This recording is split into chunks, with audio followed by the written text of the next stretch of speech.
கர்த்தருடைய நாமத்திற்கு மகிமை உண்டாகட்டும். இன்றைக்கு இந்த நாளிலே கர்த்தருடைய வார்த்தையை உங்களுக்கு கொடுக்கும்படியாக ஜெபித்திருந்த வேளையிலே ஆண்டவர் எனக்கு ஒரு வித்தியாசமான ஒரு சிந்தனை, ஒரு காரியத்தை ஆண்டவர் அது வெளிப்படுத்தினார், உணர்த்தினார் ஆவியானவர். அதையே இன்றைக்கு உங்களுக்கு ஒரு செய்தியாக கொடுக்கும்படி வந்திருக்கிறேன். கடந்த சில வாரங்களாகவே ஒரு குறிப்பிட்ட ஒரு தலைப்பின் கீழாக தொடர்ந்து ஒரு செய்தியை நாம் கேட்டு வருகிறோம். அது என்னவென்றால், நான் உன்னை பெருக பண்ணுவேன் என்பது ஒரு ஆசீர்வாதமான ஒரு வார்த்தை. அந்த ஆசீர்வாதம் உங்கள் வாழ்க்கையிலே வந்து பெருக வேண்டும் என்று சொன்னால், நீங்கள் சில காரியங்களிலே பெருக வேண்டும் என்று நான் உங்களுக்கு தொடர்ந்து சொல்லி கொண்டு வருகிறேன்.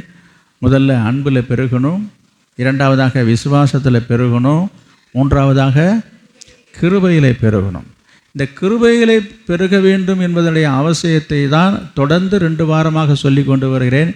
இன்றைக்கு கூட நீங்கள் அந்த சப்ஜெக்டாக இதை எடுத்துக்கொள்ளலாம், தவறில்லை. அதற்கு தொடர்புடையது தான் இன்றைக்கும்.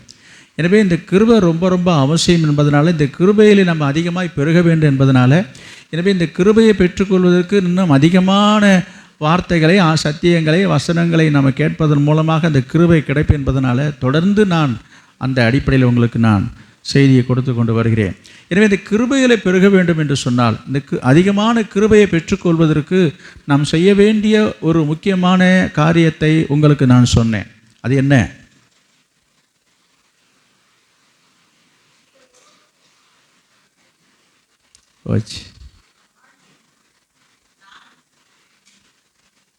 எங்கேயோ 1-2 பேர் தான் சொல்கிறாங்க, எங்கே இருக்கீங்கன்னே தெரில.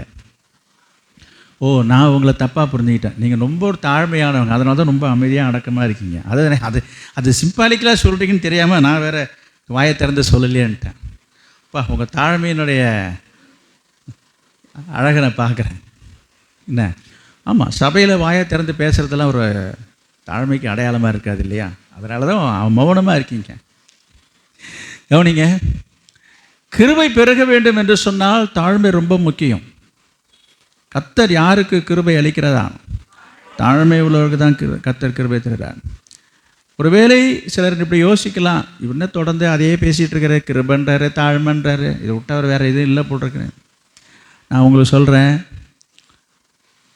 ஆவிக்குரிய வாழ்க்கையிலே ஆவிக்குரிய ஆசீர்வாதங்களுக்கு மேலாக நீங்கள் கடந்து போகணும்னு சொன்னால், பேசிக் ஃபண்டமெண்டல் அஸ்திபாரம் என்று சொல்லும் பொழுது இந்த தாழ்மை கிருபையின் மேலே தான் உங்கள் ஆசீர்வாதங்கள் என்கிற கட்டடம் எழும்புமே தவிர, இது இல்லாமல் ஒருவேளை நீங்கள் கட்டடத்தை கட்டினாலும், கட்டப்பட்டு எழுப்பப்பட்டாலும் அது சீட்டுக்கட்டு சரிவது போல சரிஞ்சுவிடும்.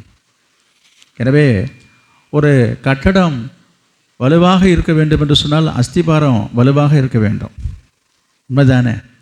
எந்த அளவுக்கு அஸ்திபாரத்தை நம்ம ஆழமாக சரியாக போடுகிறோமோ அந்த அளவுக்கு அந்த கட்டடம் சரியாக நிற்கும். பாருங்கள், சமீபத்தில் நீங்கள் செய்தியில் ஒரு வேளை பார்த்துருக்கலாம்.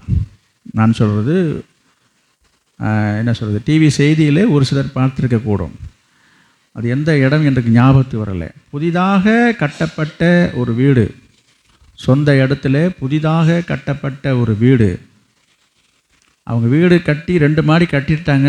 அந்த வீட்டுக்குள்ளார அவங்க எல்லா வேலையும் முடித்து ஒரு வாரத்தில் அந்த வீட்டில் குடி போகிற சூழ்நிலையில் அவங்க வீட்டுக்கு பக்கத்தில் ஒரு வாய்க்காலில் ஏதோ தூர்வாரன்னு சொல்லி ஜேசிபி பொக்லின் வச்சு வேலை செஞ்சிட்டு இருக்கும் பொழுது அந்த கட்டடம் அப்படியே சரிஞ்சு விழுந்து, புது கட்டடம். சரி, இந்த தெரிஞ்சிருக்கு, பரவாயில்ல. எனக்கு ஞாபகம் இல்லை, நடந்த சம்பவத்தை மட்டும் ஞாபகத்தை வச்சுருக்கிறேன். நிறைய பேர் பார்த்துருக்கீங்க. என்ன சொல்ல வர விஷயத்துக்கு வரேன். இது ரொம்ப வருத்தமான விஷயந்தான். அதை அப்படியே வீடியோ எடுத்து காட்டுறாங்க. இதெல்லாம் பார்க்குறதுக்கு ரொம்ப கஷ்டமாக இருக்குது. நான் சொல்ல வந்த விஷயம் என்னென்னா, அது என்ன அஸ்திபாரம் போட்டாங்கன்றது எனக்கு தெரியாது. அது நான் சரியா இல்லைன்றதை பற்றி எனக்கு தெரியாது. இங்கே இருக்கிற மேஸ்திரிகள் தான் தெரியும். நான் அதை பற்றி மதிப்பிட வரல, எனக்கு அதை பற்றி விவரம் தெரியாது. ஆனால் ஒரு காரியம் நான் சொல்ல வருவது, அவங்க போடப்பட்டிருக்கிற அஸ்திபாரம் சரியாக இல்லை என்பது என்னுடைய கணிப்பு தான். இல்லை அதெல்லாம் கிடையாதுங்க. நீங்கள் அஸ்திபாரத்தை இன்னும் ஆழமாக போட்டிருந்துருக்கலாம், சரியான அஸ்திபாரம் இல்லாமல் இருந்திருக்கலாம். எது எப்படியோ, நான் சொல்ல வர்றது, புதிதாக கட்டப்பட்ட ஒரு கட்டடம் ஒரு சீட்டு கட்டு சரிகிற மாதிரி சரிஞ்சு விட்டுருச்சிங்க. நான் சொல்கிறேன், ஆவிக்குரிய வாழ்க்கையில் நான் உங்களை தான் சொல்கிறேன். இதுவே போல தான் ஒரு சரியான அஸ்திபாரம் போடாமல் சும்மா மேலே மேலே கர்த்தர் உன்னை ஆசீர்வதிப்பார், கர்த்தர் உன்னை உயர்த்துவார், நீ கோடா கோடியாய் பெருகுவாய், நான் உன்னை வலது இடங்கொண்டு பெருகுவாய், நீ வலது இடது கொட்டில் நம்ம இடங்கொண்டு பெருகுவாய், இந்த மாதிரியே சொல்லிட்டு போடுன்னு வச்சுக்க. நான் சொல்கிறேன், நிச்சயமாக நீங்கள் பெருகுவீங்க. நான் அதையும் இல்லைன்னு சொல்லலை. என்னது, இடங்கொண்டு பெருகுவீங்க, திரளான ஆஸ்திகள் இருக்கும், எல்லாம் இருக்கும். இப்போ இந்த வீடு புதுசாக கட்டினாங்க. என்னது, ஒரு வீடு இல்லை, அந்த வீட்டுக்கு மேலே மாடியும் கட்டிருக்கிறாங்க. நல்லா கவனிங்க. ஒரு மாடிக்கு மேலேயும் மாடி கட்டி, இது ஒரு பெருக்கம், இது ஒரு பெருகுதல். நான் சொல்கிறேன், என்னாச்சு? அதை தான் சொல்ல வந்தேன். நிலச்சி நிற்கலையே. நான் சொல்கிறேன், உங்கள் வாழ்க்கையில் இதே போல் அடுத்தடுத்து அடுக்கடுக்க நீங்கள் நல்லா மேலே போயிட்டுருக்கலாம். நீங்கள் நினச்சிட்ருக்கலாம், அடாடா அப்புறம் என்ன அப்படின்ட்டு சொல்கிறது போல் உங்கள் வாழ்க்கையிலே சில முன்னேற்றங்கள், சில நன்மைகள், புரியுதுங்களா? நீங்கள் எதிர்பார்த்ததுக்கு மேலாக வசதிகள் இப்படி பெருகிட்டு போகிறத போல் காணும்போது, ஓ இதெல்லாம் கர்த்தர் தான் கொடுத்தாரு நீங்கள் நினச்சிட்ருப்பீங்க. நான் இல்லைன்னு நான் மறுத்து சொல்ல வரல. நல்லா கவனிங்க. அஸ்திபாரம் இல்லாமல் இந்த மாதிரி ஆசீர்வாதங்கள் வந்ததுன்னு சொன்னால், இந்த ஆசீர்வாதத்தை நீங்கள் முதல்ல தக்க வச்சிக்க முடியாது, அது தங்காது. புரியுதுங்களா? அது தங்காது, வரும், அது நிலச்சிருக்கணுமே. பாருங்கள், இப்போ உங்கள் பிரயாசப்பட்டு இந்த வீட்டை கட்டுனாங்க இல்லையே, அதில் வசிக்க முடியலையே, குடும்பம் நடத்த முடியலையே. யோசிச்சு பாருங்கள். அதுபோல் நீங்கள் எவ்வளோ பிரயாசப்படலாம், உழைக்கலாம், சம்பாதிக்கலாம், நிறைய பணத்தை நீ ஈட்டலாம், அதை வைத்து நீங்கள் பெரிய பெரிய வசதி வாய்ப்புகளை ஏற்படுத்தலாம், நல்லதுங்க. இதெல்லாம் வச்சு நீங்கள் வாழணும், அனுபவிக்கணுமா இல்லையா? நல்ல வார்த்தை சொல்லுங்கள். என்னங்க இப்படிலாம் பேசிகிட்டு இருக்கீங்க அப்படின்னு நீங்கள் சொல்லலாம். நான் நல்லதை தான் சொல்லிகிட்டு இருக்கிறேன். இவைகளெல்லாம் நிலைத்திருக்க வேண்டும் என்று சொன்னால் அஸ்திபாரம் வலுவாக இருக்கணும். நான் எங்கே வரேன் அப்படின்னா, ஏன் நான் திரும்ப திரும்ப இந்த கிருபையை பற்றியும் தாழ்மையை பற்றியும்னா, இது ஸ்டெடியாக இருந்ததுன்னா உங்களை யாரும் ஒருத்தரும் உங்களை அசைக்கவே முடியாது. தாவீது ஒரு இடத்துல ஒரு வசனம் அப்படி சொல்கிறாரு, கர்த்தரை எப்பொழுதும் எனக்கு முன்பாக வைத்திருக்கிறபடியினால் நான் அசைக்கப்படுவதே இல்லை. அதுதான் உண்மை. உங்களை யாரும் அசைக்க முடியாது, உங்களை யாரும் ஒன்றும் செய்ய முடியாது. அதனால தான் திரும்பவும் சொல்கிறேன், நீங்கள் இந்த சத்தியத்தை கேளுங்க. என்னது? தாழ்வு ரொம்ப அவசியம். நீங்கள் முழுமையான நிறைவான பூரணமான தாழ்மைக்குள்ள நீங்கள் நினைக்கலாம், இருக்கிற தாழ்மை போதாதா, நான் தாழ்மையாக தான் இருந்துகிட்ருக்கிறேன். நான் போன வாரமும் சொன்னேன், நீங்கள் உங்களிடத்துல தாழ்மை இல்லை என்று நான் சொல்லலை. ஆனால் நீங்கள் இருக்கிற அந்த தாழ்மை போதுமானதாக இல்லை, அதுக்கு தேவையான கிருபை உங்களுக்கு இல்லாமல் போய்விடும். அவர் அதிகமான கிருபையை அளிக்கிறாருன்னு சொல்லப்பட்டிருக்குது. அப்போ அதிகமான கிருபை இருந்தால் தான் நீங்கள் சம்பாதிச்சதையும் உழைச்சதையும் நீங்கள் காத்து கொள்ள முடியும், அதை அனுபவிக்க முடியும், அதை வச்சு நீங்கள் வாழ முடியும். அப்போ அந்த கிருபை இல்லைனாக்கா, புரியுதுங்களா? அதனால தான் நீங்கள் ஒன்றா பாருங்கள், நிறைய பேருக்கு எவ்வளவு பணம், பொருள், செல்வம், செல்வாக்கு, வசதி, வாய்ப்பு இருந்தாலும் அதை அனுபவிக்கிறதுக்கு வேண்டிய ஒரு அருமை இல்லாமல் வாழ்ந்துட்டு இருக்கிறதை நீங்கள் பார்க்குறீங்க தானே. எல்லாம் இருக்குங்க, எல்லாம் இருந்து என்ன பிரயோஜனம்? யோசித்து பாருங்கள். அப்படிப்பட்ட ஆட்களை நான் பார்த்துருக்கிறேன், நீங்களும் பார்த்துருக்கக்கூடும். எனவே இருப்பது முக்கியமல்ல, அதை அனுபவிக்கணும். அது எப்படி? ஆண்டுடைய அனுக்கிரகம் வேணும். யாருக்கு கிடைக்கும்? தாழ்மை உள்ளவருக்கு, கிருபை உள்ளவருக்கு தான் கிடைக்கும். தாழ்மை உள்ளவருக்கு தான் கிருபை கிடைக்கும். அந்த கிருபை இருந்தால் தான் நம்ம அதை அனுபவிக்க முடியும். எனவே தாழ்மை என்று சொல்லும்போது ஏதோ ஒரு குறிப்பிட்ட ஒரு இடத்தில், ஒரு குறிப்பிட்ட ஒரு சர்டைன் பிளேஸில், ஒரு சர்டைன் நிலையில் இருந்துட்டு நான் தாழ்மையாக இருக்குன்னு சொல்கிறது அல்ல. அதையும் நான் உங்களுக்கு சொன்னேன், வாசிக்க வேண்டாம், அதையும் நான் வாசித்தோம். பிலிப்பியர் 2ஆம் அதிகாரத்தில் இயேசு எது வரைக்கும் தன்னை தாழ்த்தினார் என்று போட்டிருக்குது, மரண பரியந்தம். இன்றைக்கி சில பேர் தாழ்மையாக இருக்கீங்க, நான் இல்லைன்னு சொல்ல. உங்கள்கிட்ட தாழ்மையாக பேசுகிறீங்க, தாழ்மையாக ஒரு பணிவு இருக்குது, அதெல்லாம் உங்களுக்கு தட்டிக்க ஆள் இல்லை. ஆனால் அது எது வரைக்கும் இருக்குது? அது ஒரு குறிப்பிட்ட அளவோடு நின்று விடுகிறது. அதுக்கப்புறமா உங்கள் வீராவேசத்தை காட்டிடுறீங்க, உங்கள் சுயரூபத்தை காட்டிடுறீங்க, தாழ்மையெல்லாம் பறந்து போயிடுது. என்னாச்சு? நல்லா கவனிங்க. எனவே தாழ்மை என்பதை நம்ம எது வரைக்கும் காட்டணும் என்று சொன்னால், மரண பரியந்தமும் உங்களை தாழ்த்தணும், மரண பரியந்தமும் நம்மை தாழ்த்தணும். இன்றைக்கு தாழ்மைன்ற அனுபவம் வரும்போது என்ன சொல்கிறாங்க, நான் எது வரைக்கும் பொறுத்து போகிறது, எது வரைக்கும் தாங்கி போகிறது என்று சில பேர் கேள்வி கேட்குறாங்க. விசுவாசிகளே, அதுக்கு ஒரு அளவு இல்லையா என்றெல்லாம் சொல்லி பேசுகிறார்கள். அதை குறித்து தான் போன வாரத்தில் நான் சொன்னேன். நம்முடைய வாழ்க்கையிலே நமக்கு நேரிடுகிறதான சோதனைகளை சூழ்நிலை மத்தியிலையும் கர்த்தருடைய கிருபையை சார்ந்து நம்மை தாழ்த்தும் போது கர்த்தர் உங்களை உயர்த்துவார். கர்த்தர் உங்களை உயர்த்துவார். எனவே இன்றைக்கு நான் சொல்ல வருகிற கருத்து என்னவென்று சொன்னால், நாம் உடைக்கப்படணும், நொறுக்கப்படணும்.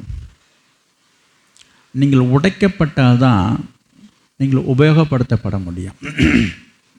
நீங்கள் உபயோகமுள்ளவர்களாக மாற முடியும்.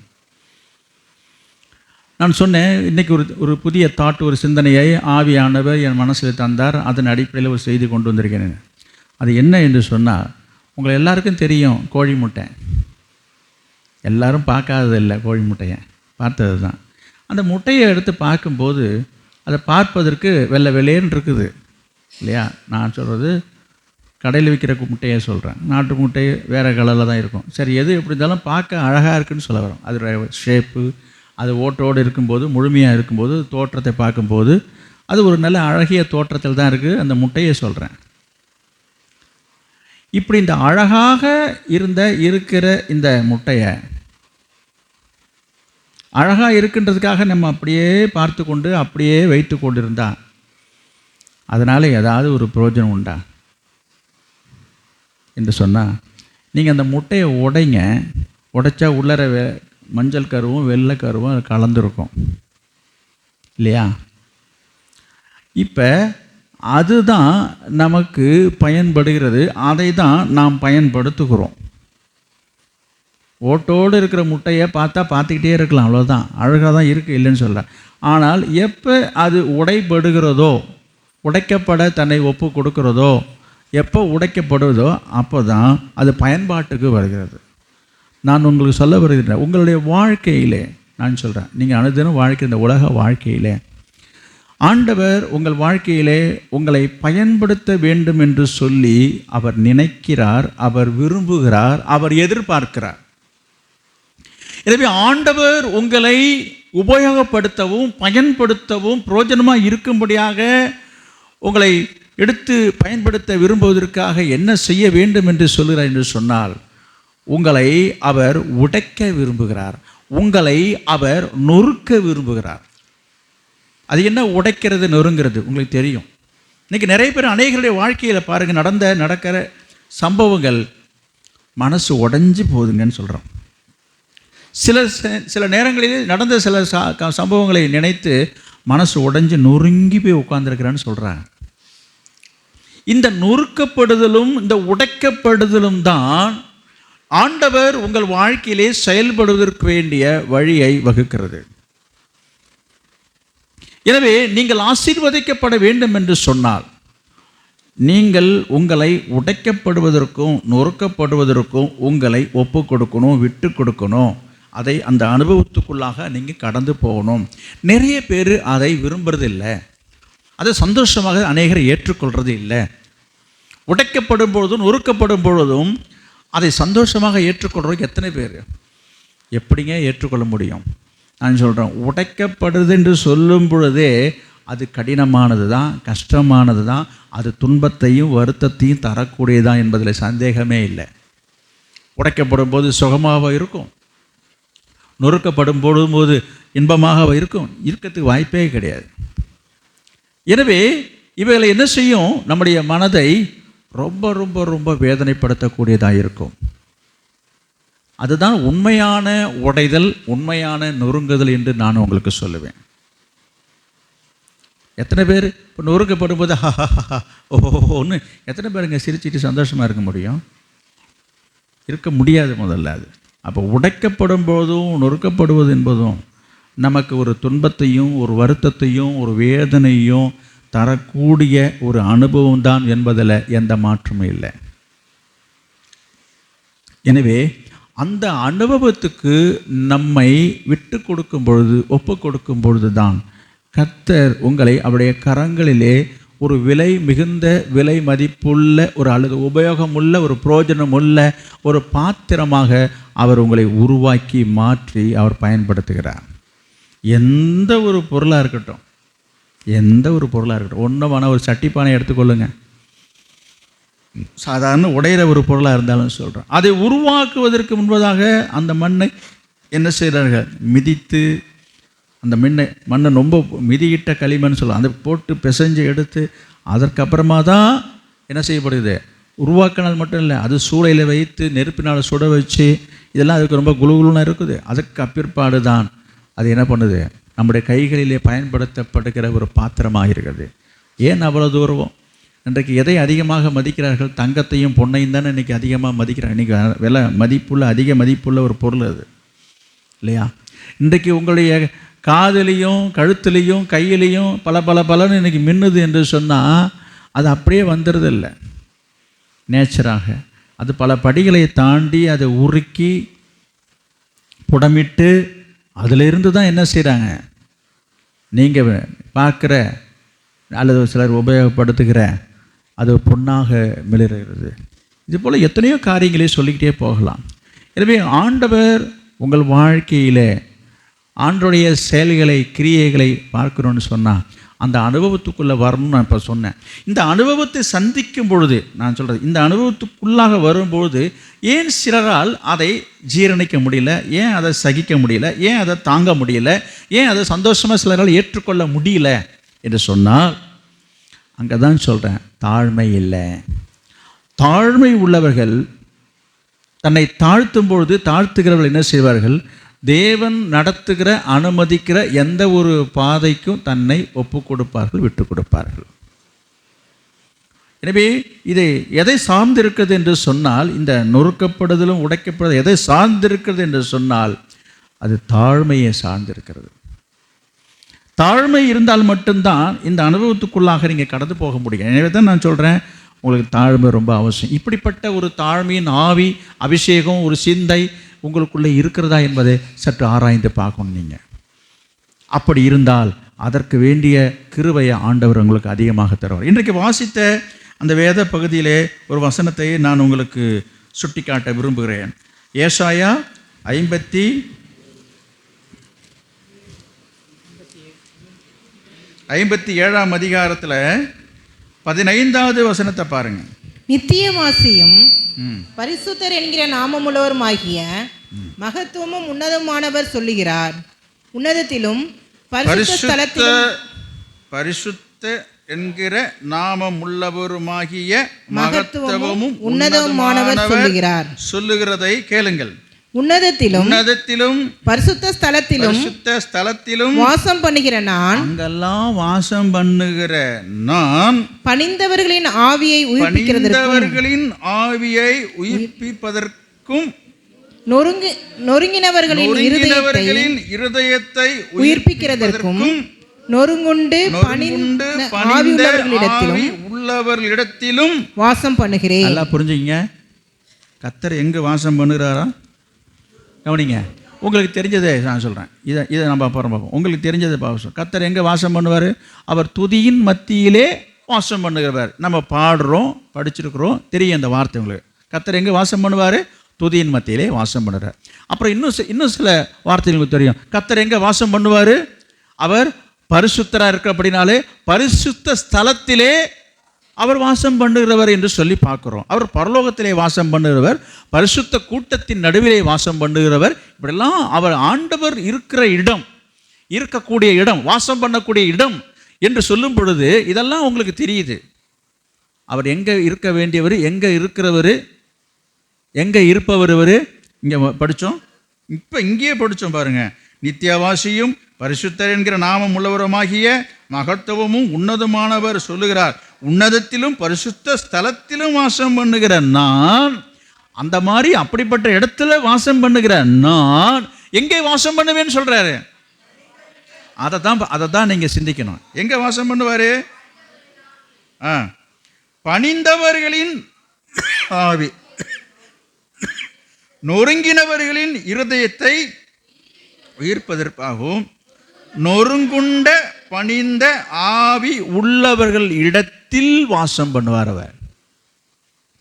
இப்படிப்பட்ட ஒரு தெய்வம், இப்படிப்பட்ட ஒரு ஆண்டவர் எங்க வந்து வாசம் பண்ணுவேன்னு சொல்றாரு? யார் இடத்துல வந்து வாசம் பண்ணுவேன்னு சொல்றாரு? சொல்லுங்க. இப்ப எங்க யாரிடத்துல? பணிந்தவர்களிடத்துல. பாருங்க, நொறுங்குண்ட ஆவி பணிந்தவர்கள். நல்லா புரிஞ்சுங்க. அப்போ வாழ்க்கையில் உடஞ்சி போய், என்ன, வாழ்க்கையே வெறுத்து போய் சொல்கிறாங்களே சில பேர். வாழ்க்கையில் சிலருடைய வாழ்க்கையில் நடந்த காரியங்களை நினச்சி என்ன பண்ணுவாங்க, சில பேர் வாழ்க்கையை வெறுத்து, எதுக்கு நம்ம வாழணும், இனிமேல் ஒரு வாழ்க்கை நமக்கு உண்டா, நம்மளாம் வாழணுமா என்று சொல்லக்கூடிய நிலையிலே நிறைய பேர் உண்டு. இருக்கிறாங்களா இல்லையா? சொல்லுங்கள். நீங்கள் கூட இப்படி சொல்லலாம். சில நேரங்களில் ஏற்படுற சில சோதனைகள் சூழ்நிலை நினைக்கும் போது மனசில் என்ன வரும், அடைப்பா என்ன வாழ்க்கை, என்ன வாழ்க்கை இது, என்னத்தை வாழ்ந்து ஆனால் என்ன பண்ண போகிறோம். அப்போ அந்த விரக்தி, அந்த மனசு உடைஞ்சி போன நிலைமை. கர்த்தர் சொல்கிற வார்த்தை என்ன? எங்கே அவர் வாசம் பண்ணுவார்? நொறுங்குன இடத்துல. அப்புறம் 2 காரியம் இருக்குது அதில். அங்கே ரொம்ப முக்கியம். எப்படிங்க, உங்கள் வாழ்க்கை, உங்கள் உள்ளம், உங்கள் மனசு உடைக்கப்படும் பொழுது, உடைந்த பொழுது, நொறுக்கப்படும் பொழுது நீங்கள் என்ன செய்யணும்?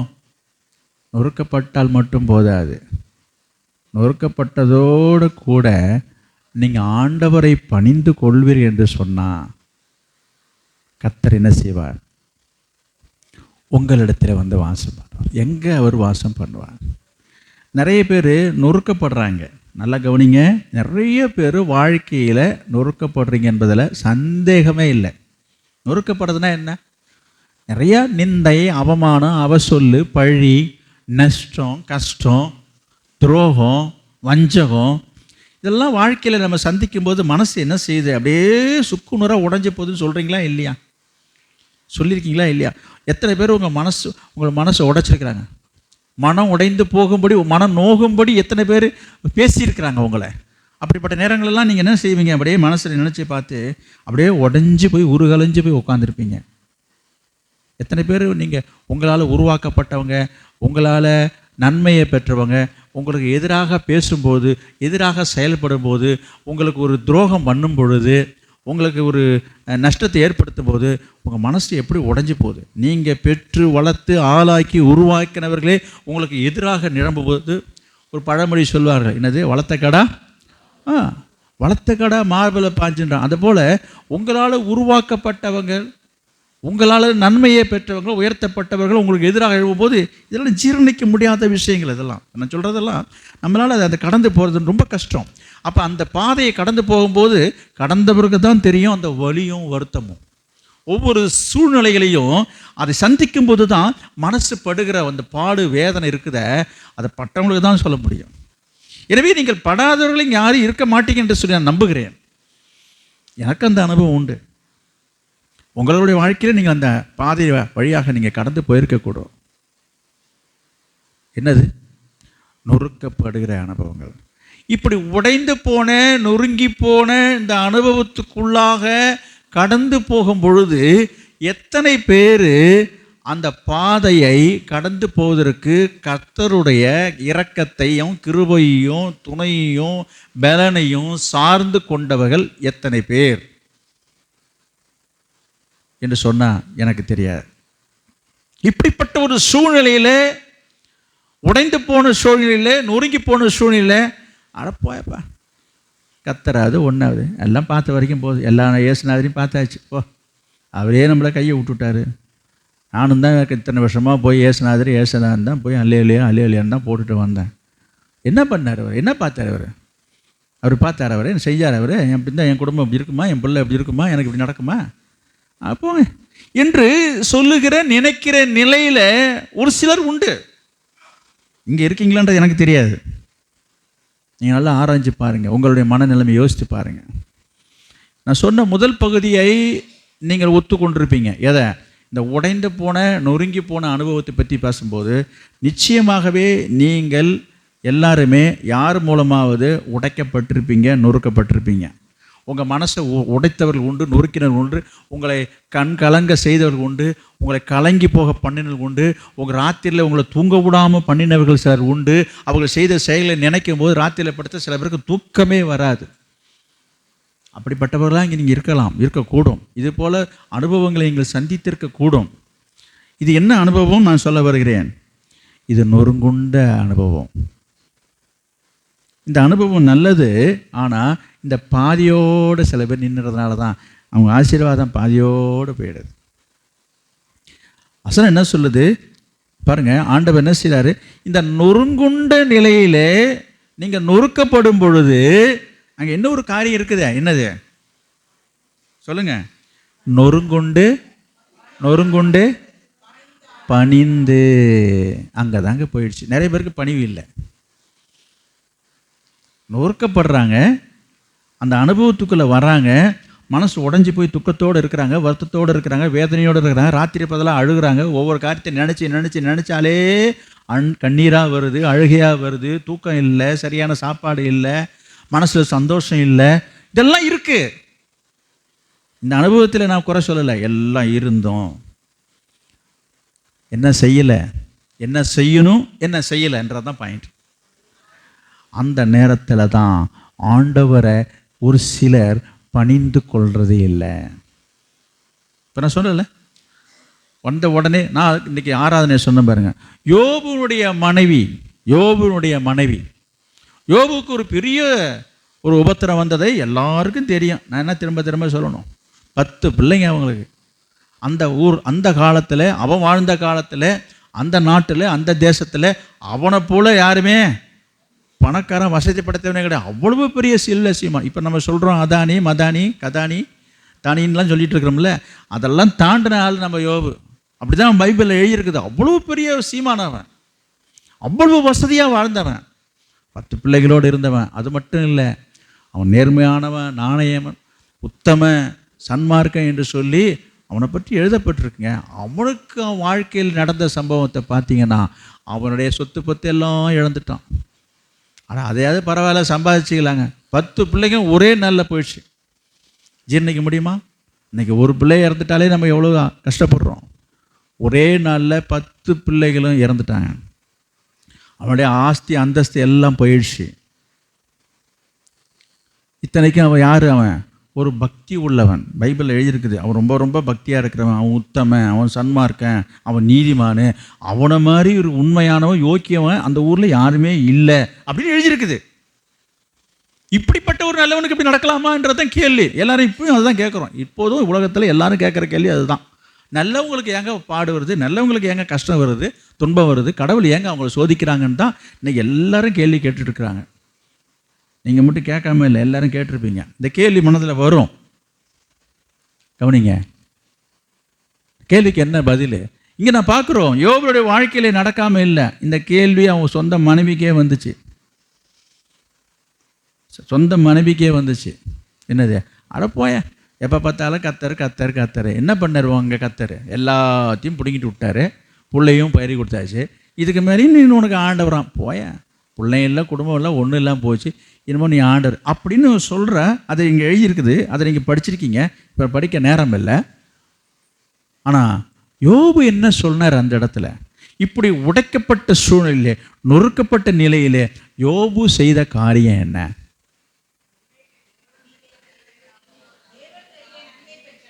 இல்லை, முழுசா படிக்கல.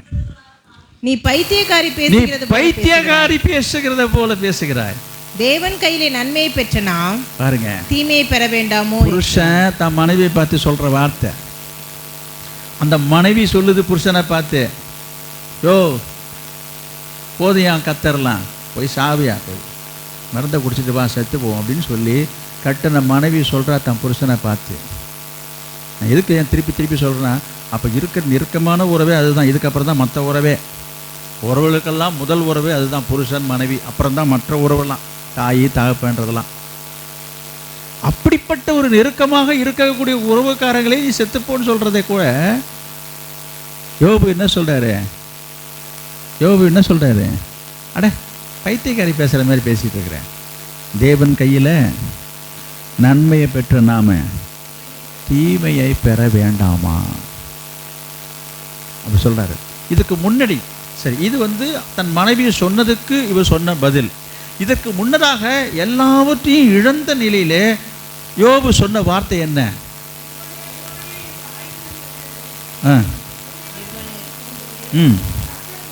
கர்த்தர் கொடுத்தாரு, கர்த்தர் எடுத்தாரு, கர்த்தருடைய நாமத்துக்கு ஸ்தோத்திரம். என்னங்க இது? யாரால சொல்ல முடியாது? இன்னைக்கு நிறைய விசுவாசிகள் சொல்கிற வார்த்தை என்ன தெரியுமா?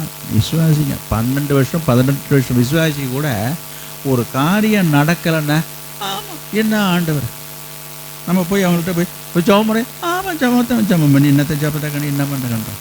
நானும் தான் புதன்கிழமை ஜெபம், வெள்ளிக்கிழமை ஜெபம், சனிக்கிழமை ஜெபம், ஞாயிற்றுக்கிழமை ஜெபம், எல்லா ஜெபத்துக்கும் தான் வந்தேன். என்ன பண்ணார் இந்த ஆண்டவர்? கை விட்டுட்டார்ல ஆண்டவர். எப்போ பார்த்தாலும் ஜெபம் பண்ணி என்ன கண்டோம்? விசுவாசி சொல்கிற வார்த்தை என்னது? அப்போ உடைக்கப்படும் பொழுது, நொறுக்கப்படும் பொழுது என்ன வந்துடுது? ஒரு விரக்தி ஏற்படுகிறது, ஒரு சோர்வு ஏற்படுது. நீங்கள் உடனே ஐயோ அப்போ என்னங்க பண்ணுவாங்க அப்படின்னு. அப்படி இருக்கக்கூடாது என்றது தான் ஆண்டவர் இன்றைக்கு உங்களுக்கு இந்த வார்த்தையை சொல்லி கொண்டு வருகிறார். அதை நீங்கள் மாற்றிக்கொள்ளணும். இப்படி நொறுக்கப்படும் போது இந்த நறுங்குண்ட ஆவிகளோடு சேர்ந்து கர்த்தரை என்ன செய்யணும்? நம்ம பணிந்து கொள்ளணும். ஆண்டவரை பணிந்து கொள்ளணும்னு சொன்னால் அதுக்கு முதல்ல மனசில் என்ன வேணும், என்ன இருக்கணும்? பணிவு இருந்தால் தாங்க அவர் பணிஞ்சிக்க முடியும். அந்த பணிவு இல்லாதனால தாங்க வாய்க்க வந்தபடி பேசுகிறோம். அப்போ தாழ்மை, நான் சொல்ல வருது என்னென்ன, பணிவு என்பது தாழ்மையினுடைய ஒரு அடையாளம். அப்போ அந்த தாழ்மை இருதயம் இருந்ததுன்னா தேவன் நம்முடைய வாழ்க்கையில் அனுமதிக்கிற எந்த ஒரு தாழ்வான, இழிவான, கஷ்டமான, நெருக்கமான எந்த சூழ்நிலை இருந்தாலும் அதை ஏற்றுக்கொள்ளக்கூடியது தான் தாழ்மையின் அடையாளம். இப்போ நான் எங்கே வருகிறேன்னா, இந்த மாதிரி தாழ்மை இருக்கிறதா? நீங்கள் உடனே பணிவாக நடந்துக்கிறதும், கையை குப்பி நடந்துக்கிறதும், கையை எடுத்து கும்பிட்றதும், கீழே விழுந்து அங்கே பிரச்சனை பண்ணுற மாதிரி கீழே தரையில் விழுந்து பிறல்றதும், புரியுதுங்களா? இதெல்லாம் தாழ்மையின் அடையாளம் தான். நான் அதை இல்லைன்னு சொல்லலை. இன்றைக்கு தாழ்மையின் அடையாளத்துக்காக பல விதங்களில் செயல்படுகிறார்கள். அதை நான் குறைச்சி சொல்லலை, கொச்சைப்படுத்தலை. உதாரணத்துக்கு நான் சொல்ல போனால், இப்போ சில பேர் இந்த 40 நாள் பார்த்தீங்கன்னா நல்ல ட்ரெஸ்லாம் பண்ணிக்க மாட்டாங்க. நான் இங்கே சொல்லலை, பொதுவாக சொல்கிறேன். இந்த 40 நாள் தபசு நாட்கள்னு சொன்னாக்கா என்ன பண்ணுவாங்க? சில பேர் காவி உடுத்திப்பாங்க, சில பேர் சைவமாக இருப்பாங்க, அசைவம் சாப்பிட்றது கிடையாது, புலாலாம் சாப்பிட்றது கிடையாது, இன்னும் சில பேர்லாம் பூ வைக்கிறது கிடையாது. இதெல்லாம் நான் வெளியில் நடக்காத சொல்கிறேன். இந்த 40 நாட்களும் துக்கம் அனுசரிக்கிற மாதிரி தங்களை தோற்றத்தை மாற்றிக்கொள்வது, ஒரு எளிமையாக இருப்பதை போல காட்டிக்கொள்வது, இதெல்லாம் ஒரு தாழ்மையினுடைய அடையாளம் தான். நான் அதை இல்லை என்று நான் மறுக்கலை, இது வேஷம் நான் சொல்ல வரல. எங்கே வரேன்னா, இது நல்லது, அதை விட ஆழமான, அதை விட அதிகமான தாழ்மை என்பதை நம்ம எங்கே காட்டணும் என்று சொன்னால், உனக்கு வருகிற சோதனை, உனக்கு வருகிற வேதனை, உனக்கு வருகிற பாடு, உனக்கு வருகிற நிந்தை, உனக்கு வருகிற அவமானங்கள், உனக்கு வருகிற கஷ்டங்கள், கண்ணீர்கள், இதற்கு மத்தியில் ஆண்டவரை நீ பணிந்து கொள்கிறாயா? பணிந்து கொள்கிற ஒரு பணிவு இருக்கிறதா? அந்த இடத்துல உன்னை தாழ்த்தக்கூடிய தாழ்மை இருக்கிறதா? இல்லை ஆண்டவரை பார்த்து கேள்வி கேட்டுட்டு இருக்கியா? யோபு மனைவி போல நிறைய பேர் கேட்குறாங்களே, எங்கே போனார் இந்த இயேசுநாதர்? இப்படி நான் பேசுறது பாருங்களேன். எங்கே போனார் இந்த இயேசுநாதர்? எங்கே போனார் இவர்? இப்போ இவருக்கு மட்டும் இடிச்சா ஆள் வேறு. எதுக்கு? குடும்பத்தில் வீட்டில் ஒரு நடக்கக்கூடாத ஒரு காரியம் நடந்து போச்சு, ஒரு விபத்து நடந்து போச்சு, ஒரு ஆபத்து நடந்து போச்சு. புரியுதா உங்களுக்கு? அல்லது நான் சொல்கிறேன், இன்னும் சொல்லிகிட்டே போகலாம். அல்லது ஒரு வீடு தீப்பற்றி எரிஞ்சு போச்சு, வீட்டில் உள்ள பொருட்கள் திருடு போயிடுச்சு, ஆடு மாடுகள் செத்து போயிடுச்சு. புரியுதுங்களா? அல்லது பெற்ற குடும்பத்தில் உள்ள சொந்த அருமையாக நேசிக்கிறவங்க யாரோ ஒருத்தவங்க இறந்துட்டாங்க. நான் ஒரு உதாரணத்துக்காக கொண்டுட்டு வரேன். இப்போ ஊர் உலகம் அங்கேருந்து எங்கே போனார் உங்கள் இயேசுநாதர்? கிண்டெல்லாம் நக்கல் அப்படியே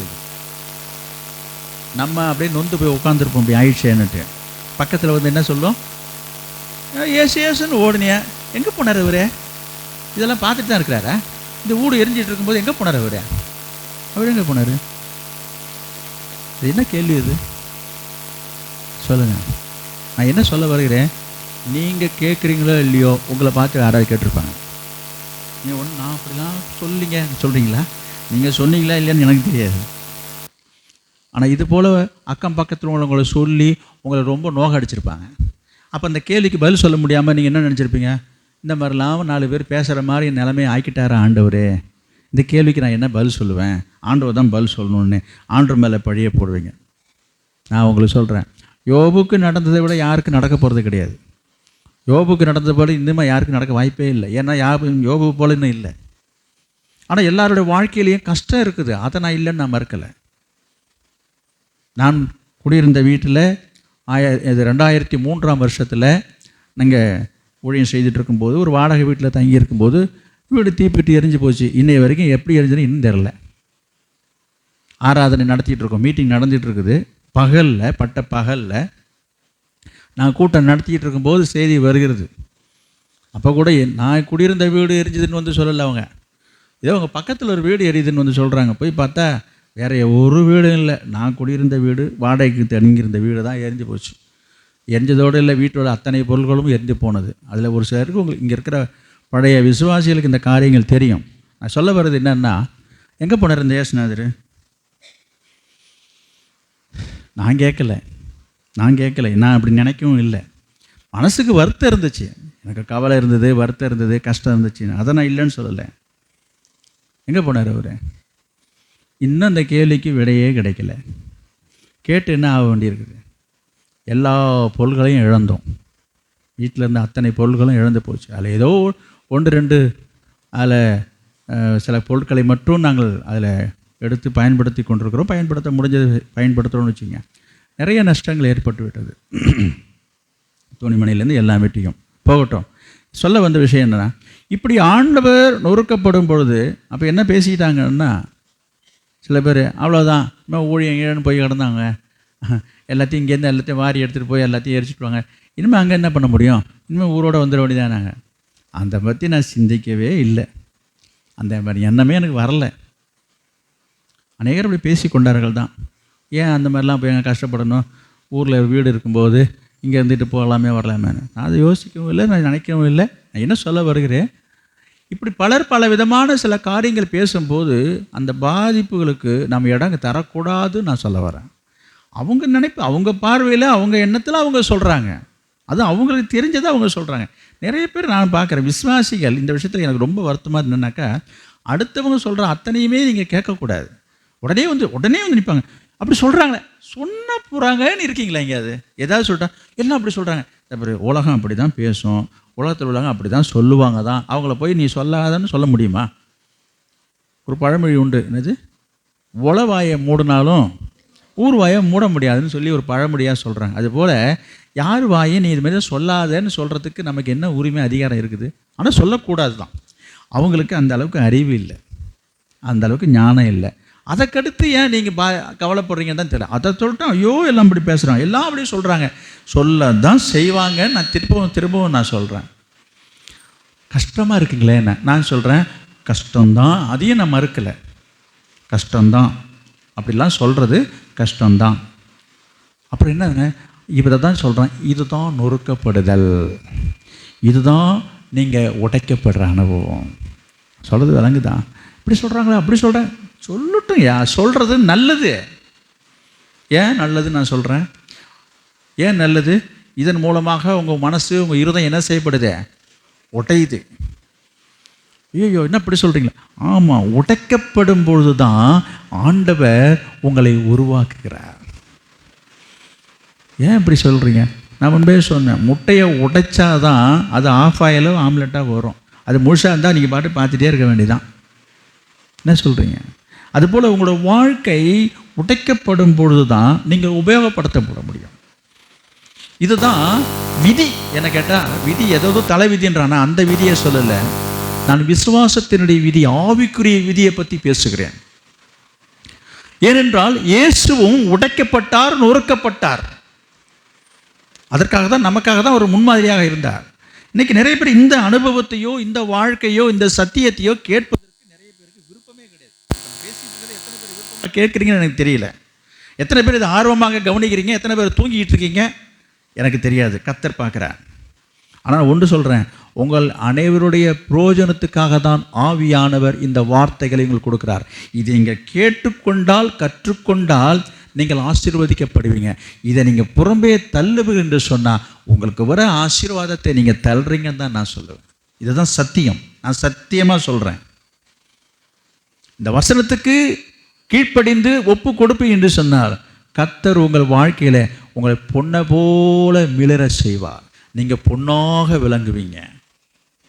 பொண்ணு எங்கே மிளிரும், எப்போ மிளிரும் சொல்லுங்கள்? பொண்ணு எப்போ? புடமிடப்பட்ட பிற்பாடு தான் அது பல மிளிருதான். ஞாபகம் இருக்கட்டும். எனவே உங்களுடைய வாழ்க்கை, இந்த உலக வாழ்க்கையிலையும் சரி, நீங்கள் மிளிரணுமா, ஜொலிக்கணுமா, என்று சொன்னால் கர்த்தர் உங்களை கொண்டு போகிற நடத்துகிற அந்த அனுபவத்துக்கு உங்களை ஒப்பு கொடுங்க. நீங்கள் சொல்லலாம், ஐயோ அதை தான் நான் பட்டுட்ருக்கேன், படாத பாடு பட்டுட்ருக்கேனே அப்படி நீங்கள் சொல்லலாம். நான் சொல்கிறேன், அதோடு நின்றுடாதீங்கன்னு சொல்கிறேன். நிறைய பேர் அதில் தான் அது ஒரு டேர்னிங் பாயிண்ட். இந்த பாடு, உபத்திரவம், சோதனை, வேதனை, கஷ்டம், நிந்தை, அவமானம், புரியுதுங்களா, இந்த மாதிரி பழி சொல்லு இதெல்லாம் வரும்போது தான் நிறைய பேர் சோர்ந்து போயிடுறாங்க, பின்வாங்கி போயிடுறாங்க, முறுமுறுக்கிறாங்க, ஆண்டவரையே குறை சொல்கிறாங்க, தூஷிக்கிறாங்க, ஜெபம் பண்ணுறதில்ல, வேதம் வாசிக்கிறதில்ல, ஏன் சபைக்கே வர்றதில்லை, ஆராதனைக்கும் வர்றதில்லை, ஜெபம் ஆண்டவரையே வேணான்னு சொல்லிட்டு வேறு தெய்வத்தையும் வணங்கி போடுறாங்க. ஆமாப்பா, இந்த சாமியை வணங்கி என்னத்தை கண்டோம், என்ன சுகத்தை கண்டோம், ஓ கஷ்டத்து மேலே கஷ்டமாக தான் வந்துட்டு இருக்குது என்று சொல்லுகிற நினைக்கிற ஒரு சில விசுவாசிகள் உண்டு.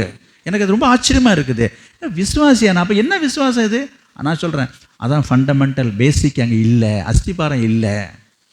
இப்போது நான் சொல்கிறேன், அந்த தாழ்மையின் ஆவி உங்களுக்குள்ளே இருக்கும் என்று சொன்னால் இதெல்லாம் நீங்கள் கேட்பீங்க. இப்போ சொல்லுங்கள், இந்த தாழ்மை உங்கள்கிட்ட இருக்குதா? இப்போ நான் பேசிக்கொண்டு வருகிறேனே, இந்த அனுபவம் உங்கள் வாழ்க்கையில் இருந்ததுன்னா நீங்கள் தாழ்மை உள்ளவர்கள். யார் இந்த சத்தியத்தை கேட்பார்கள்? யார் இந்த சத்தியத்துக்கு கீழ்ப்படிவார்கள்? யார் இந்த சத்தியத்துக்கு ஏற்றுக்கொள்ள என்று சொன்னால், உனக்குள்ள ஒரு தாழ்மையின் ஆவி இருந்ததுன்னா என்ன செய்யணும்? இப்போ நான் நொறுக்கப்படும் போது, உடைக்கப்படும் போது என்ன செய்யணும்? என்னங்க அங்கே இருக்கு பாருங்க, ஏசாயா 57:15 பார்க்குறோம். என்னது? நொறுங்குண்டு பணிந்த ஆவி. பணிந்த ஆவி எப்படிப்பட்ட ஆவி இருக்கணும்? உடைஞ்சு போச்சுங்க. ஏங்க, உடைக்கப்படாதவங்க யாருமே இங்கே இல்லைங்க. நீங்கள் சொல்லுங்கள், யாராவது இருக்கீங்களா? வாழ்க்கையில் உங்கள் மனசு எனக்கு என் மனசு இது வரைக்கும் உடைஞ்சதே இல்லைங்க, பிறந்ததுலேருந்து இது வரைக்கும் அப்படி சொல்லக்கூட இருந்தால் கை உயர்த்துங்க. நான் பார்க்குறேன், என்கிட்ட இருக்கேன், நான் கொடுக்குறேன். அவர் 100 கொடுத்தா நான் ப்ரைஸ் கொடுக்குறேன். அதெல்லாம் எனக்கு ஒரு பிரச்சனையும் கிடையாதுங்க. இது வரைக்கும் பிறந்ததில் இது வரைக்கும் ஜெயந்தாங்க அப்படின்றவங்க கையை உயர்த்துங்க, நான் தரேன். நான் ஒன்று சொல்கிறேன், இப்போ நான் கையை உயர்த்துறேன். எதுக்குன்னு சரிதானே? நான் இப்போ கையை உயர்த்திருக்கேன் எதுக்கு தெரியுதா? நான் உடைக்கப்பட்டிருக்கிறேன், நான் நொறுக்கப்பட்டிருக்கிறேன். புரியுதுங்களா? அதுக்காக இப்போ நீங்கள் எனக்கு தர வேண்டிய அவசியம் இல்லை. என்ன சொல்ல வருகிறேன்? உடைக்கப்படாதவர்கள் யாருமே கிடையாது, நொறுக்கப்படாதவர்கள் யாருமே கிடையாது. இயேசுவே நொறுக்கப்பட்டார், இயேசுவே உடைக்கப்பட்டார். பச்சை மரத்துக்கே அந்த பாடுன்னா பட்டை மரத்துக்கெல்லாம் எந்த பாடுங்க நீங்களாலும்?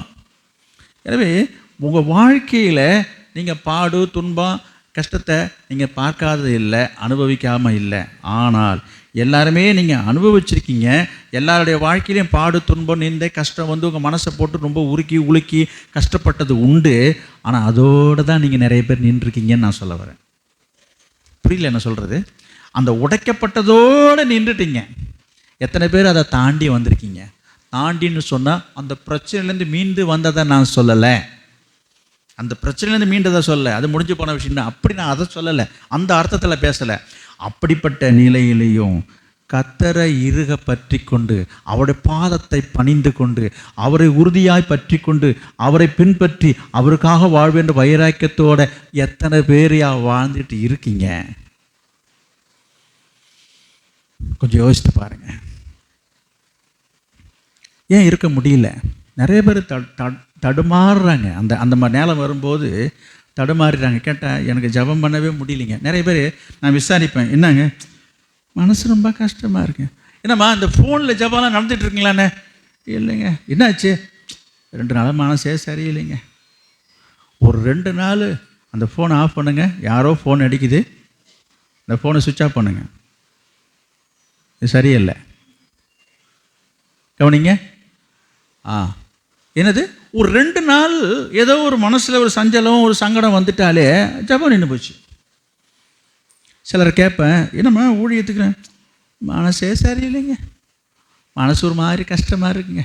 ஊழியம் செய்யும் ஜெபம் பண்ணுவோம். ஒரு 4 நாள் அந்த ஜெபமே நடத்தலைங்க, ஜெபமே பண்ணலைங்க, ஜெபம் பண்ணுறதுக்கே மனசு வரலைங்க. ஏன் வரல?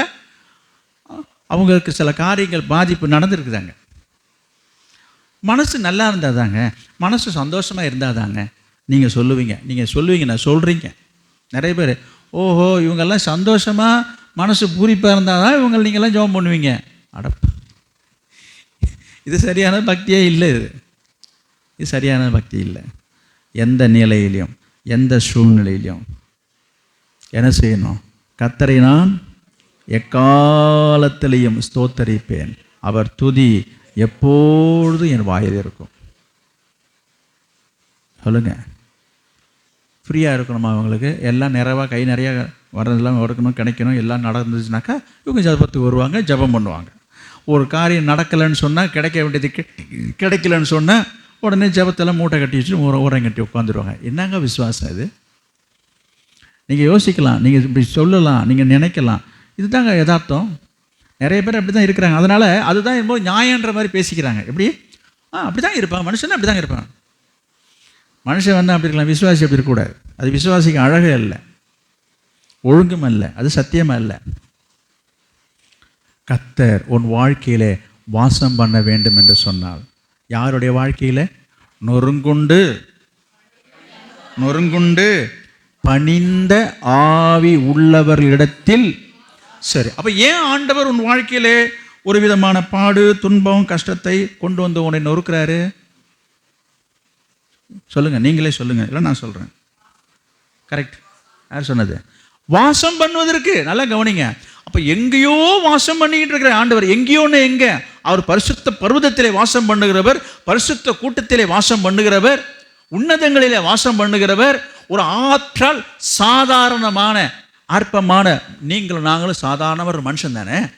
வேதம் சொல்லுகிறது, ஏசாயா எழுதுகிறாரு, அப்படிப்பட்ட ஆவி உள்ளவர் இடத்தில் வந்து கர்த்தர் என்ன செய்கிறாராம்? வாசம் பண்ணுகிறார். அப்போ ஏன் ஆண்டவர் இதை உனக்கு அனுமதிக்கிறார் என்று சொன்னால், அவர் உன்னிடத்தில் வந்து உனக்குள்ளே வந்து உன்னோட வாசம் பண்ண வேண்டும் என்று விரும்புகிறாராம். இது எவ்வளோ பெரிய சந்தோஷமான விஷயம், ஒரு மகிமையான மகத்துவமான காரியம் அல்லவா?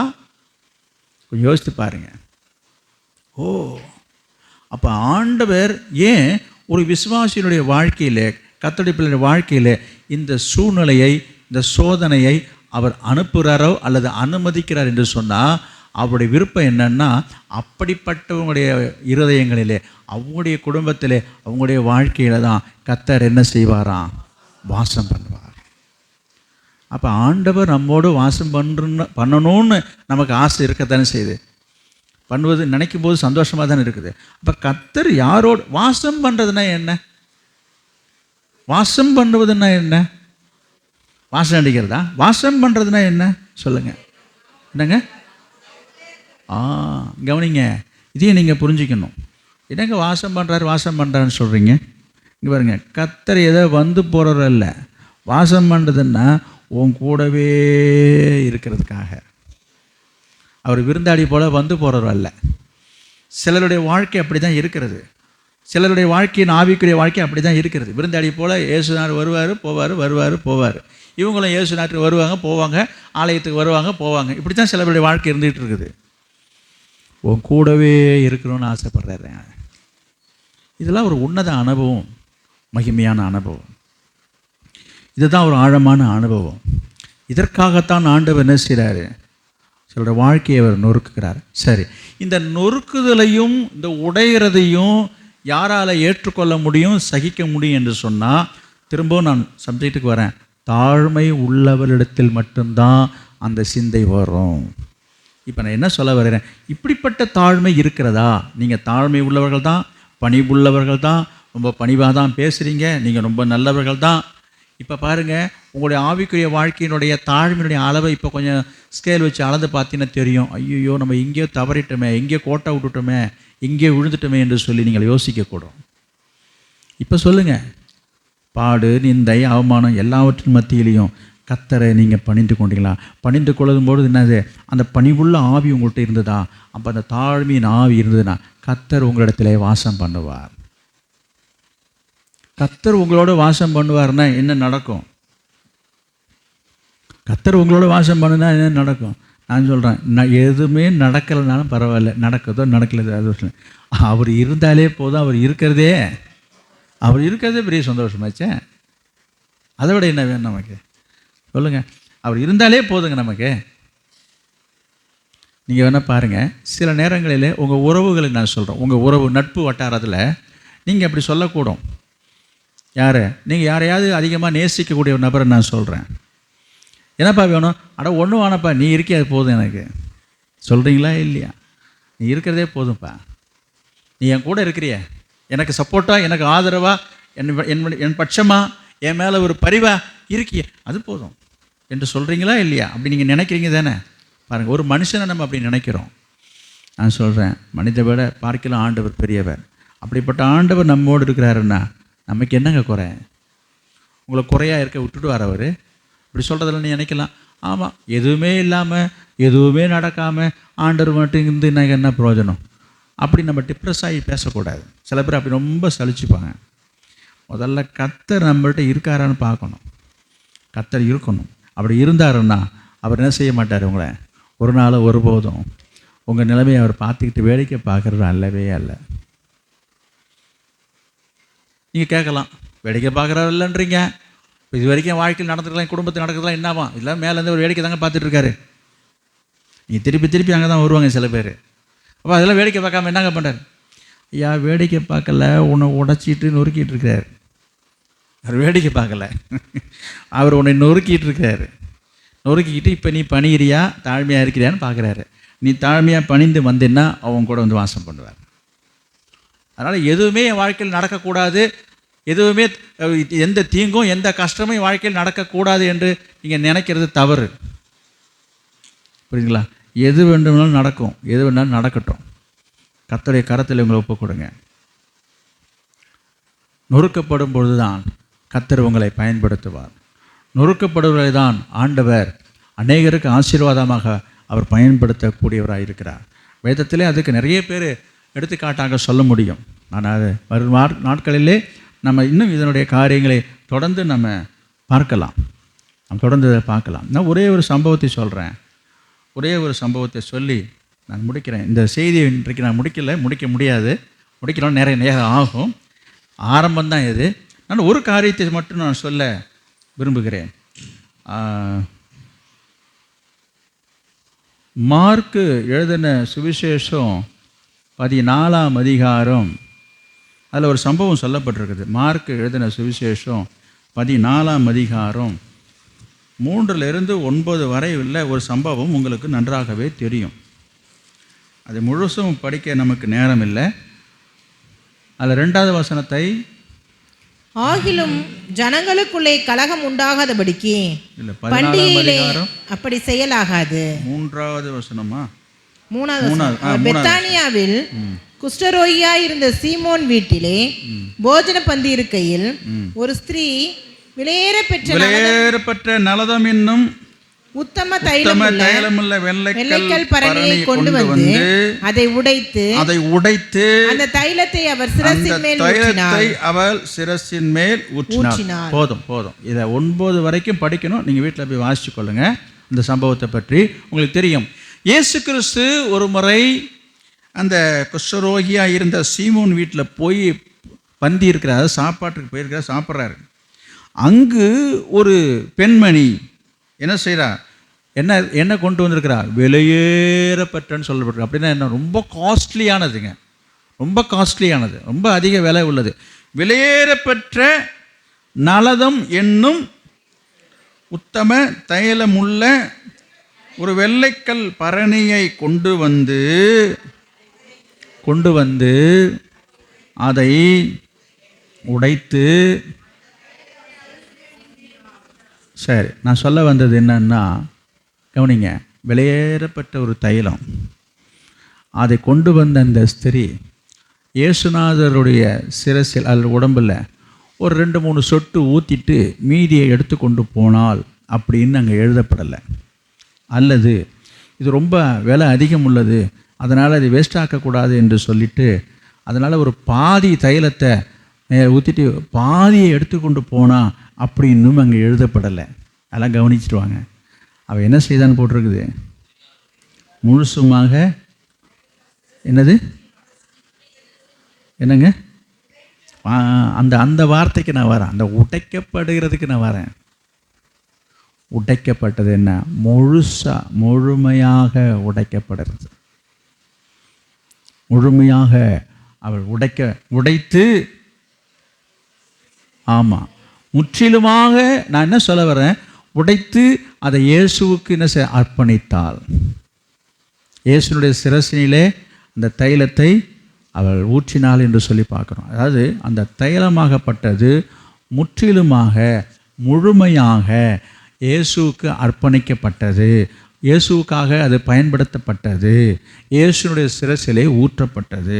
அதுபோல உங்களுடைய வாழ்க்கையில் நீங்கள் உங்களை முற்றிலுமாக முழுமையாக உங்களை உடைக்க உங்களை ஒப்பு கொடுக்க வேண்டும். அறகுறையா இல்லை. நீங்கள் நிறைய காரியங்களை பாடுபட்டிருக்கீங்க, கஷ்டப்பட்டிருக்கீங்க, நான் இல்லைன்னு சொல்ல. முழுசாக ஆண்டவருக்காக நீங்கள் உங்களை ஒப்பு கொடுக்கும்போது, முழுசாக நீங்கள் உடைக்கப்படும் பொழுது ஆண்டவர் உங்களை முழுசாக எடுத்து பயன்படுத்துவார். நீங்கள் பிரயோஜனமாக இருப்பீங்க, நீங்கள் ஆசீர்வாதமாக இருப்பீங்க. அப்படிப்பட்டவர்கள் மீது என்ன உண்டாகும்? கிருபை பெருகும்.